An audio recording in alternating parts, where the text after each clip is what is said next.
হচ্ছে দেখা যাবে প্রথমে মেইনলি একটা হচ্ছে কি রেড স্পট, স্কিনে খুবই একটা রেড স্পট হচ্ছে কি দেখা যাবে, কোনো এলিভেটেড থাকে না, জাস্ট একটা রেড স্পট। এটা হচ্ছে ম্যাকিউলস, মানে একটা কনজেশন স্কিনে থাকবে তোমার হাতে পায়ে বা যে কোনো জায়গায় যেখানে তোমার হচ্ছে ইয়াটা উঠবে, পক্স উঠবে, পক্সের লেশনটা, ঠিক সেই জায়গাতে প্রথমে একটা রেড স্পট হবে, ঠিক আছে। তারপর সেখানে রেড স্পট হওয়ার পর একটা হচ্ছে পেপলস, মানে উপর দিকে একটা তোমার পেপলস হচ্ছে উপর দিকে একটা ছোট্ট একটু হচ্ছে বিয়ার মতো, অনেক সময় ইয়া হয় না, কি যেন বলে ওগুলোকে, আঁচিল টাইপের, খুবই ছোট আঁচিল, মানে ওই আঁচিল না, খুবই ছোট্ট একটু ইয়া হয়, যেখানে হচ্ছে তোমার এপিথেলিয়াল সেল প্রলিফারেশনের ফলে ডেভেলপ করে। তারপর কি হবে, তার ভেতরের যে সেলগুলো আছে সেগুলো যখন তোমার রাপচার হয়ে যাবে এবং সেখানে তোমার অ্যাকুমুলেশন অফ ফ্লুইড হবে, তখন সেখানে ডেভেলপ করবে ভেসিকল, ঠিক আছে। এই ভেসিকলে যখন আবার নিউট্রোফিলিক ইনফিল্ট্রেশন হবে, হওয়ার পর পাস ডেভেলপ করবে, then vesicle will be lead into the pustules, ঠিক আছে। জি স্যার।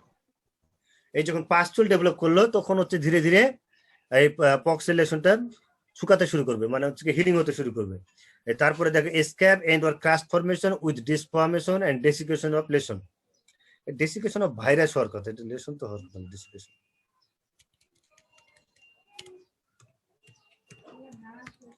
ঠিক আছে, আর ডেসিকেশন অফ লেশনই হবে, ডেসিকেশন অফ নট, সরি। তাহলে পাস্টুল ডেভেলপ করার পরে তারপর সেটা হচ্ছে তোমার স্ক্যাব হবে, ক্রাস্ট ফরমেশন হবে, হওয়ার পর সেটা যেটা আমরা বলি খোলটি না কি যেন বলে আর কি, সেটা উঠে চলে আসবে, ঠিক আছে। তারপরে হিলিং এবং স্কারিফিকেশন হবে, ঠিক বুঝছো সবাই? জি স্যার। হ্যাঁ, গুড Good. So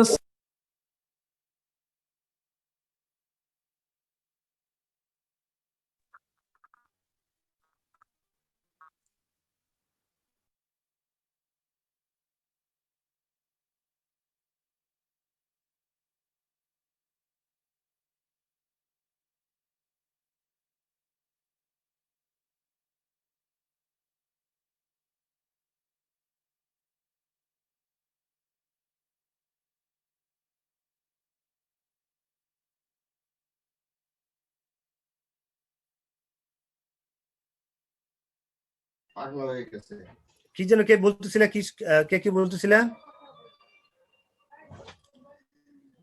কে যেন কি বলছিলা? স্যার সাইট অফ ইনফেকশনটা কোথায় হয় এটা জানলে একটু ভালো হতো। এই সাইট অফ ইনফেকশন হচ্ছে কি তোমার হোল বডির স্কিন, ঠিক আছে। থ্রুআউট দি বডির স্কিন, মেইনলি হচ্ছে লেজ হেয়ারি পার্ট যেগুলোতে আছে সেগুলোতে হচ্ছে বেশি হয় অ্যানিমেলের ক্ষেত্রে। যেমন তোমার হচ্ছে গিয়ে তোমার ওই যে আডার টিট এগুলোতে হয় নাকি? আডার টিটে বেশি হবে, মুখের মাপল এগুলোতে হয়, ইয়ার হয়, যে জায়গাতে হচ্ছে হোল বডিতে হতে পারে, তবে লেজ হেয়ারি পার্টে অ্যানিমেলের মধ্যে বেশি হয়, ঠিক আছে।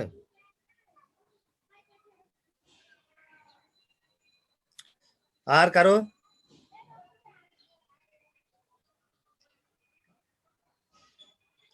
আজকে আরেকটা ভাইরাস পড়াবো, ওই জন্য একটু ইয়ে করতেছি আর কি।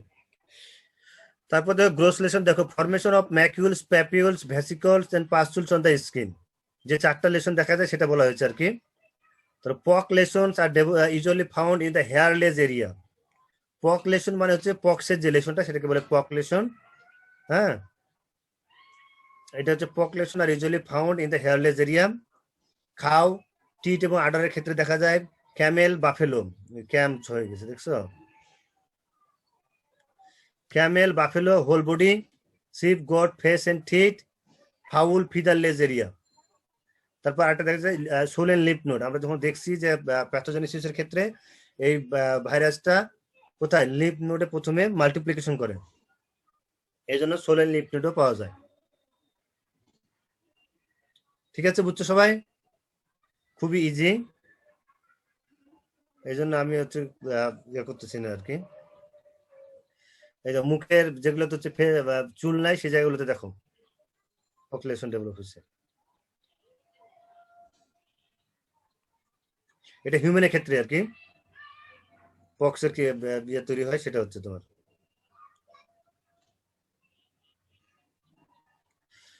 Microscopic lesson. এই যে কথাগুলো বলা হয়েছে সেগুলো এখানে আছে আর কি। দেখো এপিডার্মাল সেল প্রলিফারেশন কোথায় দেখা যায়? প্যাপিউলসের ক্ষেত্রে। বেলুনিং ডিজেনারেশন কোথায় দেখা যায়? ভেসিকলসের ক্ষেত্রে। কনজেশন কোথায় দেখা যায়? ম্যাকুলসের ক্ষেত্রে, হাইপারেমিয়ান কনজেশন। ঠিক আছে, মাইক্রোভেসিকুলেশন। তারপরে intracytoplasmic eosinophilic inclusion bodies. Eosinophilic inclusion bodies মানে হচ্ছে তোমার সাইটোপ্লাজমের ভিতরে ভাইরাসটা পাওয়া যাবে আর কি, সে কথাটা বলা হয়েছে। Intracytoplasmic eosinophilic inclusion bodies found in the infected sell.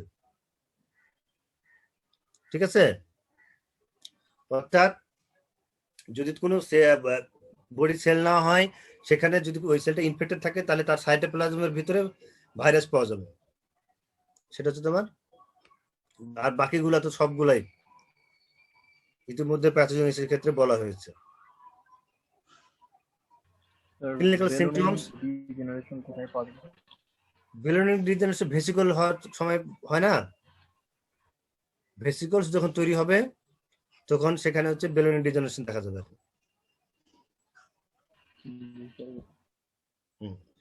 Clinical symptoms: fever, conjunctivitis, depression, anorexia, dyspnoea, nasal ocular discharge, dysphagia.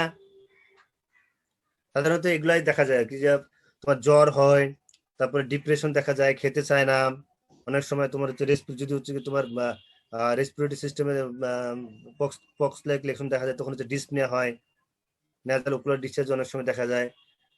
ঠিক আছে, as very similar to the human clinical symptom. Differential diagnosis: contagious ecthyma, blue tongue, FMD, PPR. ঠিক আছে, এখন তোমাকে যদি বলা হয় যে এফএমডি তো তোমার ভেসিকল ডেভেলপ হয়, আর ইয়ার ক্ষেত্রেও এফএমডি ভেসিকল ডেভেলপ হয়, পক্সের ক্ষেত্রে।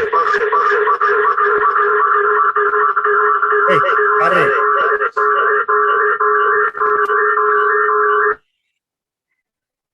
এটা রমজানের কি সমস্যা? তো একেবারে গোলাগুলির আওয়াজ পাচ্ছি। শোনো, এরকম হচ্ছে কেন? ডাবল ডাবল হচ্ছে কেন?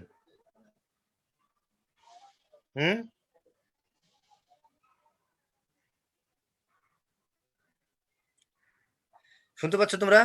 জি স্যার। এই এফএমডির ভেসিকল এবং পক্সের ভেসিকলের মধ্যে পার্থক্য হচ্ছে, যদি তোমরা এখানে দেখো, পক্সের ভেসিকলকে বলা হয় আম্বলিকেটেড, বা তাদের হচ্ছে কি ভেসিকলের চতুর্দিকে একটা ইয়ে থাকে। এরা সাধারণত ওইভাবে একটা আরেকটার সাথে ফিউজড কম হয়। ফিউজড কম হইলেও তাদের হচ্ছে কি একটা হচ্ছে কি তোমার লিয়া থাকে, চতুর্দিকে একটা কি থাকে, এটা আম্বলিকেটেড বা একটা তোমার ক্যাপসুলের মতো থাকে আর কি, যেটা সাধারণত এই জন্য হচ্ছে কি প্রত্যেকটা প্রায় আলাদা আলাদা হয়। কিন্তু তোমরা যদি এফএমডির কথাটা একটু মনে করো, দেখবা যে তারা একটা হয়ে আর সাথে মিক্সড হয়ে একদম টোটাল অনেক বড় এরিয়াতে হচ্ছে গিয়ে ছড়িয়ে পড়ে, নন আম্বলিকেটেড। ঠিক আছে, মনে আছে?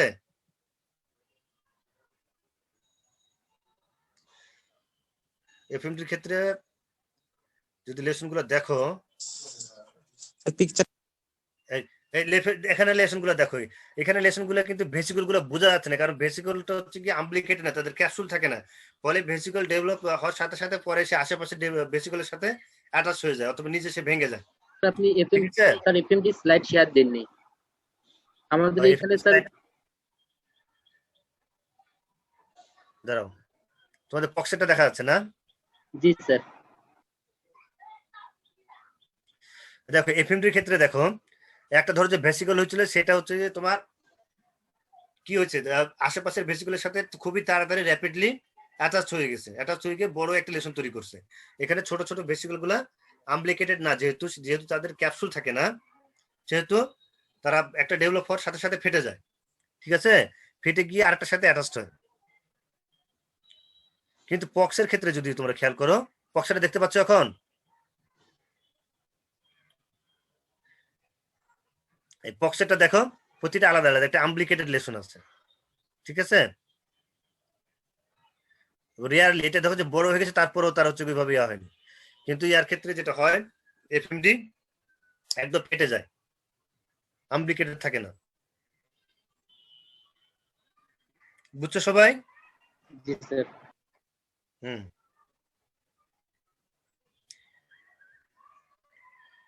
Diagnosis as usual, clinical sign symptom, ল্যাবরেটরির ক্ষেত্রে হচ্ছে তোমার ভাইরাসটা পিসিআর বা বিভিন্ন সেরোলজিক্যাল টেস্ট বা অ্যালাইজার মাধ্যমে ডিটেকশন করতে হবে। ঠিক আছে? যদি তোমাদের আর প্রশ্ন না থাকে তাহলে আমি আরেকটা ডিজিজ পড়াবো। স্যার ওই ভার্মিয়াটা আর একটু বললে ভালো হতো স্যার। ওটা আসলে কোনটা? ওই ভার্মিয়া স্যার, প্রাইমারি ভার্মিয়া। প্রাইমারি ভাইরিমিয়া। ভার্মিয়া কি রে? ভাইরিমিয়া, ভাইরিমিয়া স্যার। ভাইরিমিয়া হচ্ছে তোমার প্রাইমারি লিম্ফ নোডে হচ্ছে তোমার রেপ্লিকেশন হবে, তারপর ব্লাডে ঢুকবে, ব্লাডে ঢুকলে তখন হচ্ছে আমাদের ভাইরিমিয়া ডেভেলপ হচ্ছে। This is very easy. প্রথমে লোকাল লিম্ফ নোডে মাল্টিপ্লিকেশন করবে, তারপরে তারা ব্লাডে ঢুকে প্রাইমারি ভাইরিমিয়া করবে, তারপর তারা হচ্ছে অন্যান্য যে লিম্ফ নোড যা সেগুলোতে ব্লাডের মাধ্যমে পৌঁছবে, তারপর সেখানটায় আবার সেকেন্ডারি রেপ্লিকেশন হবে, হওয়ার পর সেকেন্ডারি ভাইরেমিয়া হবে, ব্লাডে গিয়ে আবার সেকেন্ডারি ভাইরেমিয়া করবে, তারপর সেখান থেকে তারা হচ্ছে ব্লাডের মাধ্যমে গিয়ে স্কিনের দিকে যাবে, তারপর ডার্মাস প্রথমে যাবে কোথায়? ডার্মিসে, তারপর এপিডার্মিসে। ঠিক আছে? এপিডার্মিসে গিয়ে মেনি লেশনগুলো ডেভেলপ করে একটা একটা করে। ঠিক আছে? বুঝছো? বুঝছো? সবাই বুঝছো? জি স্যার বুঝছি। খুবই সহজ, এই জন্য সময় দিচ্ছি না আমি বেশি এটাতে।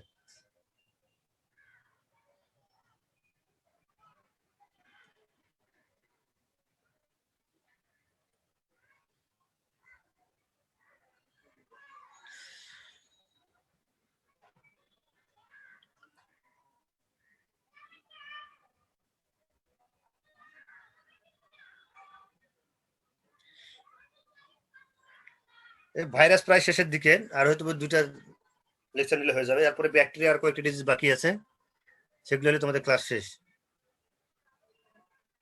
আর পাঁচটা ক্লাস লাগবে হয়তো আমার, পাঁচটা। এফএমডি স্লাইডটা দেওয়া হয় না এর ভিতরে। হ্যাঁ দিয়ে দিব, সমস্যা নেই, এটা আমার মনে আছে যে দিই নি আমি। বোভাইন ইফিমেরাল ফিভার শুনছো না? ওর 3 days সিকনেস নাম শুনছো? জি স্যার। এটা ডিজিজের নাম 3 days সিকনেস, কারণ হচ্ছে সাধারণত তুমি ট্রিটমেন্ট করো না করো 3 দিনের মধ্যে এই ডিজিজটা ভালো হয়ে যায়। মেনলি এই জন্য এটাকে বলা হয় 3 days সিকনেস।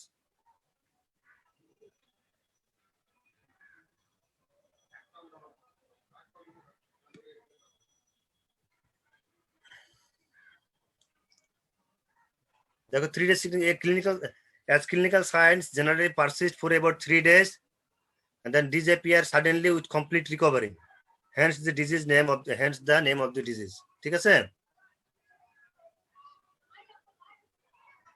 কেন এটাকে 3 days sickness বলা হয় এটা তোমাদের এখানে একটু বলা হয়েছে। এই ডেফিনিশন এগুলো অতটা ইম্পর্টেন্ট না, চাইলে হচ্ছে একটু দেখে নেওয়া যায় জাস্ট। যে non contagious epizootic arthropod borne viral disease, আর এই কথাটা ইম্পর্টেন্ট, আর্থ্রোপোড বর্ন, কারণ অন্যান্য সকল ডিজিজ গুলা মেনলি ডাইরেক্টলি ভাইরাস দ্বারা, ভাইরাস যদি হচ্ছে তোমার কন্ট্যাক্টে আসে অথবা ইনহেলেশনের মাধ্যমে অথবা খাবারের মাধ্যমে সাধারণত বডিতে এন্ট্রি করে, কিন্তু এই ভাইরাসটা একটা ইম্পর্টেন্ট, যেটা হচ্ছে তোমার খাওয়া দাওয়ার মাধ্যমে সেরকম ভাবে ইনফেকশন হয় না, কিন্তু মেনলি ইনফেকশন হয় কার দ্বারা? আর্থ্রোপোড দ্বারা। ঠিক আছে? তারপর affect cattle and water buffaloes characterized by sudden onset of fever, depression, stiffness, lameness and rapid recovery. Sudden হচ্ছে কি তোমার ডিজিজটা হবে এবং সাডেনলি আবার রিকভার করবে।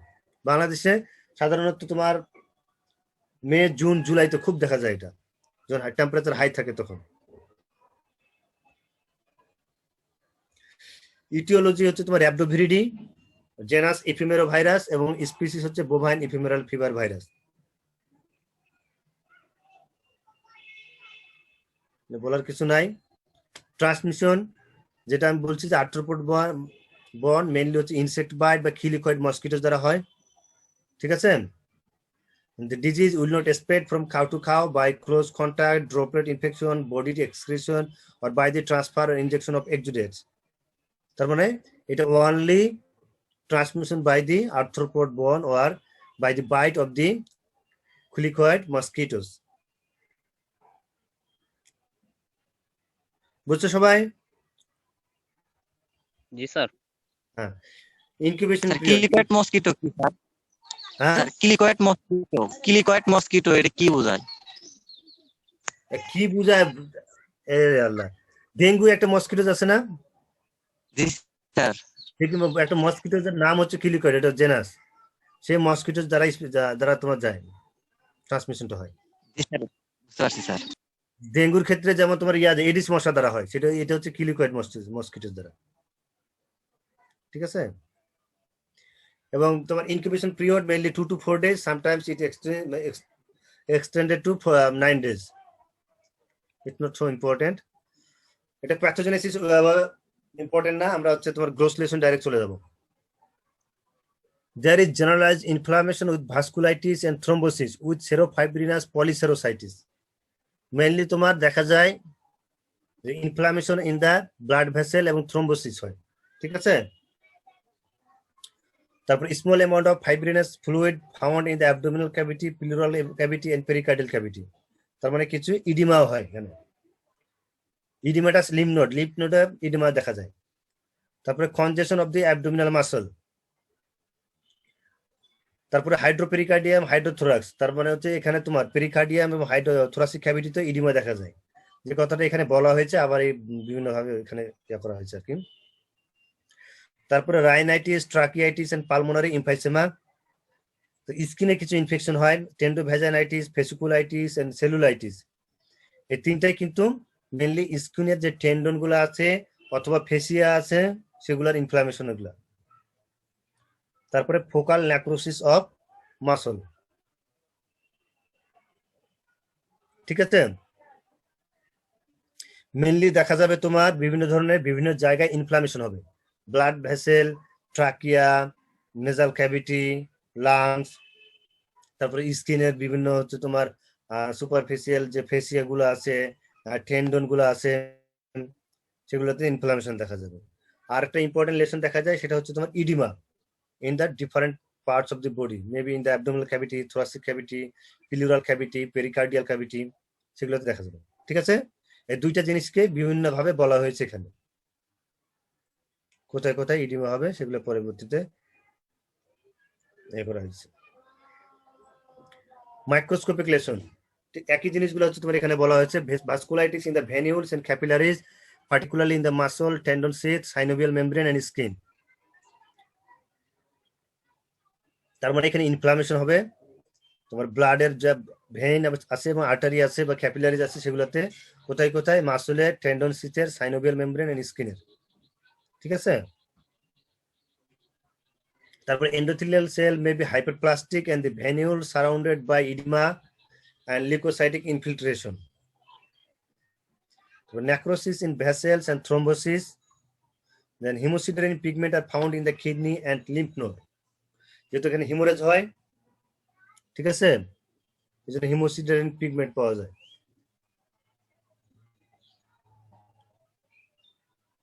এগুলা খুবই সহজ, না বোঝার কিছু নাই।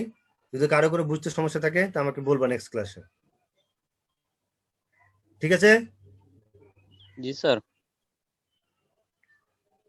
হ্যাঁ, clinical symptom, sudden onset of fever, খুবই মানে হঠাৎ করে দেখবা যে গুরুত্ব ফিভার দেখা গেছে।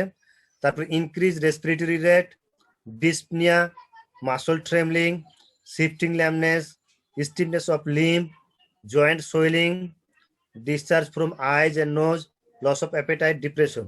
মানে হঠাৎ করে যে জ্বর হওয়ার পর দেখা যায় যে হচ্ছে গরুটা হাঁপাচ্ছে, তারপরে খোরাচ্ছে, মানে র্যাপিড ব্রিদিং।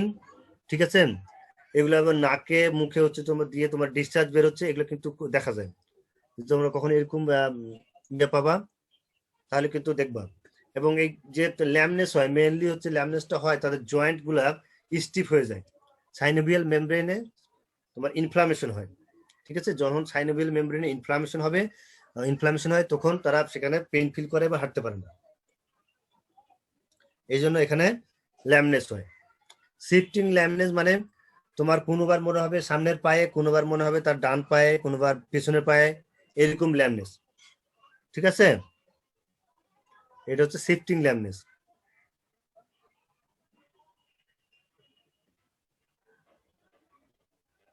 এখন অনেক সময় তোমার ভাইভাতে বা পরীক্ষাতে একটা কোশ্চেন আসে যে মেইনলি তোমার ল্যামনেস কোন কোন ইয়েতে পাওয়া যায়, ডিজিজে পাওয়া যায়।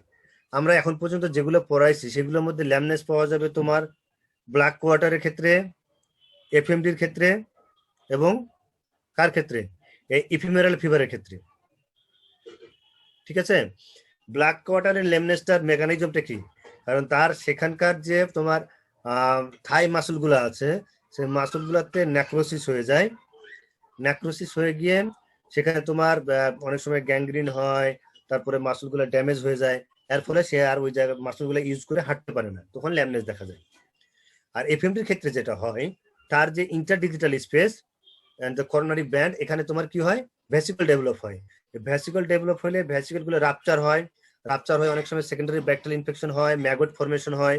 তার ফলে অ্যানিমেলটা কি হাঁটতে পারে না বা ল্যামনেস ডেভেলপ করে।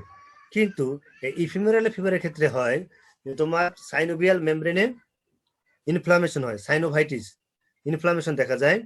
এর ফলে যখনই ইনফ্লামেশন হবে তখন সেখানে যে হচ্ছে তোমার ভেতরে যে ইনার সারফেস আছে, ইনার সারফেস গুলাতে ফাইব্রোসিস হয়, তারপরে তোমার ইরেগুলারিটি দেখা যায়, রাফনেস দেখা যায়। হ্যাঁ, ফলে যখন হচ্ছে আবার অনেক সময় তৈরি হয় তোমার, তাদের যে সাইনোভিয়াল ফ্লুইড আছে, ফ্লুইডের পরিমাণ কমে যায়, টার্বিডিটি হয়, তখন তারা হচ্ছে হাঁটতে পারে না, কারণ সেখানে পেইন ফিল করে। এই জন্য এটাকে হচ্ছে তোমার ইফিমেরাল ফিভারের ক্ষেত্রে ল্যামনেস দেখা যায়। তিনটা ল্যামনেস কিন্তু ডিফারেন্ট মেকানিজম, তিন কারণে হয়, বা তিনটাতেই ল্যামনেস দেখা যাবে। ঠিক আছে, বুঝছো সবাই?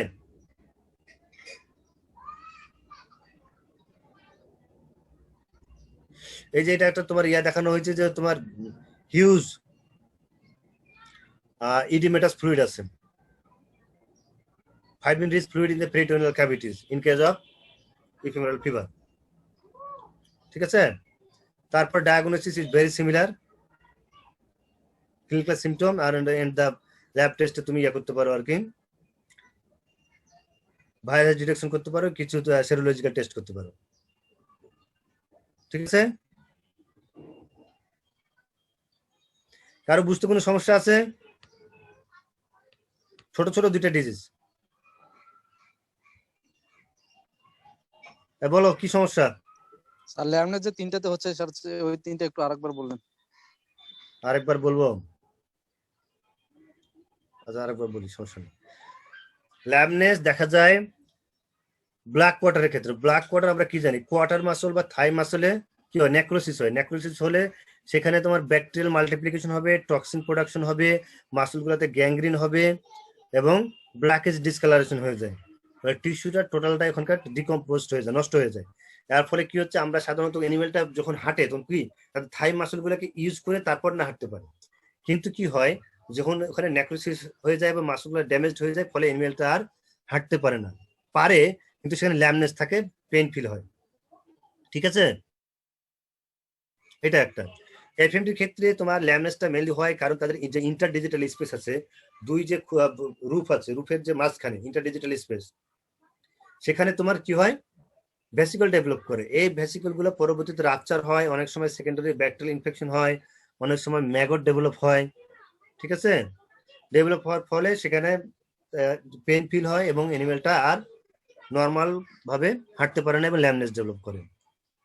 আর যেটা হচ্ছে তোমার ইফিমেরাল ফিভারের ক্ষেত্রে হচ্ছে, সেটা হচ্ছে তার জয়েন্টে ইনফ্লামেশন হবে এবং তার যে জয়েন্টের ভেতরের যে কার্টিলেজ গুলো এবং সারফেস গুলো থাকে, সেগুলো সাধারণত স্মুথ থাকে, একটা আরেকটার সাথে তোমার যখন লাগে তখন হচ্ছে পেইন ফিল হয় না, কারণ বাধাপ্রাপ্ত হয় না। কিন্তু যখন তোমার সাইনোভাইটিস হবে তখন সেখানকার ভেতরে ইনফ্লামেশন হবে এবং রাফ স্ট্রাকচার ডেভেলপ হয়। তারপরে তোমার যে ফ্লুইডটা আছে, ফ্লুইডটা অনেক সময় কমে যায়, এর ফলে অ্যানিমেলটা হাঁটতে গেলে পেইন ফিল করে। ঠিক আছে, এই জন্য ইফিমেরাল ফিভারের ক্ষেত্রে ল্যামনেস দেখা দেয়। Yes sir. বুঝছো সবাই এবার? Yes sir. আর কারো কোনো প্রবলেম আছে? স্যার তাহলে ইডিমা কোন কোন কন্ডিশন হবে স্যার, আমরা কিভাবে মানে কোন কোন তোমার নেটওয়ার্কে disease মনে এর ক্ষেত্রে- problem, I didn't get it. বোঝা যাচ্ছে না কথা স্পষ্ট। স্যার বলতেছি যে ইডিমা আমরা কোন কোন ডিজিজের ক্ষেত্রে পাবো? ও ইডিমা, জি স্যার। ইডিমা তো তোমার যেমন হচ্ছে তো পাওয়া যাবে কোথায়, অ্যানথ্রাক্সের ক্ষেত্রে ইডিমা পেতে পারো, হেমোরেজিক সেপ্টিসেমের ক্ষেত্রে পেতে পারো, তারপরে এই ইপিভারাল ফিভারের ক্ষেত্রে ইডিমা পেতে পারো। ঠিক আছে,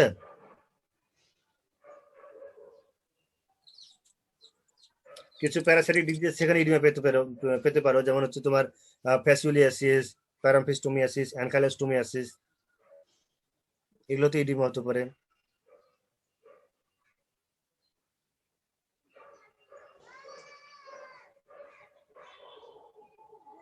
আবার কিছু ডিজিজ আছে অ্যাবরশন কজিং ডিজিজ। অ্যাবরশনের ডিজিজগুলো আমি এখনো মেইনলি ব্যাকটেরিয়া হয় এবং কিছু ভাইরাস হয়, এগুলো আমি এখনো পড়াই নাই, কারণ এগুলো একটু মানে কয়েকদিন পরে পড়াবো। ঠিক আছে, স্যার আরো কয়টা ক্লাস স্যার এদিকে আর 5টা স্যার এদিকে হচ্ছে যে স্যার এদিকে একটা লাম্পি স্কিন যে এলএসডি ডিজিজটা হলো, মাঝে মাঝে মানে মাঝে মাঝে কিছু এর ক্ষেত্রে ইডিমা ফর্ম করছে, মাঝে মাঝে কিছু এর ক্ষেত্রে ইডিমা ফর্ম করে নাই। তো হতে তাহলে পারে। আসলে মানে কারণটা কি হতে পারে?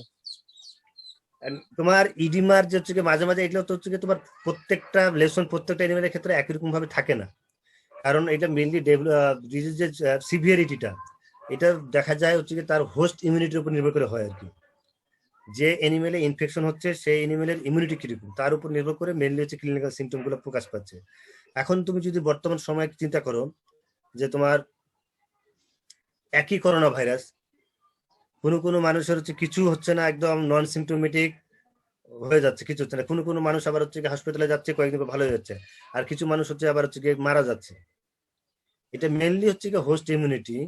এবং আরেকটা হচ্ছে তোমার যে স্ট্রেনটা, সেই স্ট্রেনটা হচ্ছে গিয়ে কোন ধরনের strain, pathogenic strain or non pathogenic strain, কোনটা তোমার ইনফেকশন করছে। সেরকম ভাবে তোমার লাম্পি স্কিন ডিজিজের ক্ষেত্রেও যে তোমার শুধুমাত্র একটা, এটা নিয়ে খুব একটা রিসার্চ আমাদের দেশে হয়নি এখনো। এটাকে শুধুমাত্র একটা স্ট্রেন আছে না কতগুলো স্ট্রেন পাওয়া যায়, সেগুলো কোনগুলো প্যাথোজেনিক, কোনগুলো নন প্যাথোজেনিক, কোনটা স্ট্রেন দ্বারা ইনফেকশন হয়েছে, এগুলো যদি না বুঝে তাহলে হচ্ছে কি বা এগুলো আইডেন্টিফাই করা না গেলে এই কোশ্চেনের উত্তর অ্যাকচুয়ালি দেওয়া যাবে না। ঠিক আছে, তোমার কি ধরনের স্ট্রেন ইনফেকশন করছে, সেই স্ট্রেন কোন স্ট্রেনের কি মেকানিজমে প্যাথোজেনিসিস ডেভেলপ করতেছে, কেবলই এটা হচ্ছে বাংলাদেশে শুরু হয়েছে, এগুলা নিয়ে রিসার্চও শুরু হয়ে গেছে। হয়তো আরো কয়েক বছর পর আমরা হচ্ছে কি এগুলা ডিটেলস হচ্ছে কি তোমার অ্যানসার দেওয়া যাবে। ঠিক আছে, জি স্যার।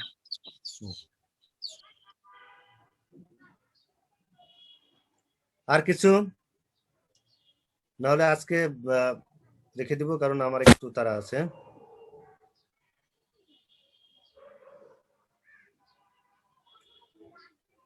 তাহলে ঠিক আছে, তোমরা সবাই ভালো থেকো, কালকে দেখি 2টার সময় ক্লাস আছে, নেওয়ার চেষ্টা করবো আমি। ঠিক আছে,